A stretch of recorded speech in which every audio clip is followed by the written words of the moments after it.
আসসালামু আলাইকুম ওয়া রাহমাতুল্লাহি ওয়া বারাকাতুহু।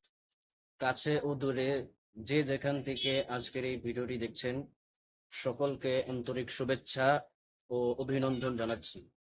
প্রিয় দর্শক মণ্ডলী, আমরা সবাই জানি যে বর্তমান ফিলিস্তিনের অবস্থা খুবই খারাপ। দিন দিন গণহত্যার মাত্রা বেড়েই চলছে। ইসরায়েল যেভাবে ফিলিস্তিনের উপর গণহত্যা চালাচ্ছে, এগুলো প্রায় 250 কোটি মুসলমানদের হৃদয়ে রক্তক্ষরিত হচ্ছে। তাদের মধ্যে জিহাদের আকাঙ্ক্ষা সৃষ্টি হচ্ছে। তো আসলে আমরা বাংলাদেশ থেকে সেখানে গিয়ে যুদ্ধে সামিল হওয়া আমাদের জন্য সম্ভব নয়। তো আমাদের তাহলে করণীয় কি?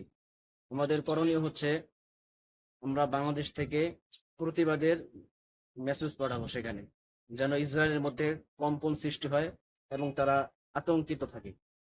সেই জন্য আগামী 12ই এপ্রিল রোজ শনিবার বিকেল 3টায় ফিলিস্তিনের উপর ইসরায়েলের বর্বর হামলা এবং গণহত্যার প্রতিবাদে আগামী 12ই এপ্রিল বিকেল 3টায় শাহাবাদ থেকে নিয়ে মানিক মিয়া এভিনিউ পর্যন্ত মার্চ ফর গাজা শিরোনামে একটি বিশাল বিক্ষোভ মিছিলের আয়োজন করা হয়েছে।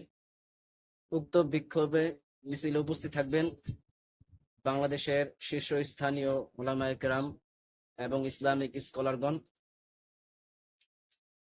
তার মধ্যে উল্লেখযোগ্য কয়েকজন রয়েছেন।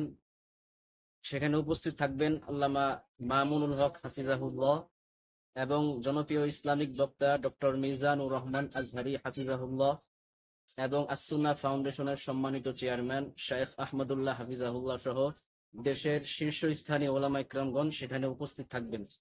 আমরা সকলেই সেখানে উপস্থিত হওয়ার চেষ্টা করবো ইনশাআল্লাহ।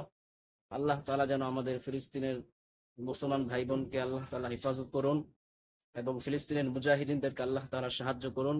জালেম ইসরায়েলকে আল্লাহ তাআলা যদি হেদায়েত থাকে হেদায়েত নসিব করুক, আর যদি হেদায়েত কপালে না থাকে তাহলে আদ এবং সামুদ জাতিকে আল্লাহ তাআলা যেভাবে ধ্বংস করেছেন, আল্লাহ তাআলা যেন তাদেরকেও সেভাবে ধ্বংস করুক।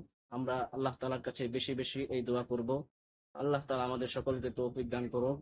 আল্লাহ তাআলা যেন 12 এপ্রিলে যে বিক্ষোভ সমাবেশ, আল্লাহ তাআলা পরিপূর্ণ কামিয়াবি দান করুন এবং আমরা সেখানে স্বতঃস্ফূর্তভাবে অংশগ্রহণ করে সেই বিক্ষোভ মিছিলকে সফল করার চেষ্টা করব।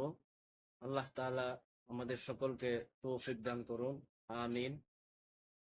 আজকের মতো এখানেই বিদায় নিচ্ছি। আসসালামু আলাইকুম ওয়া রাহমাতুল্লাহি ওয়া বারাকাতুহু।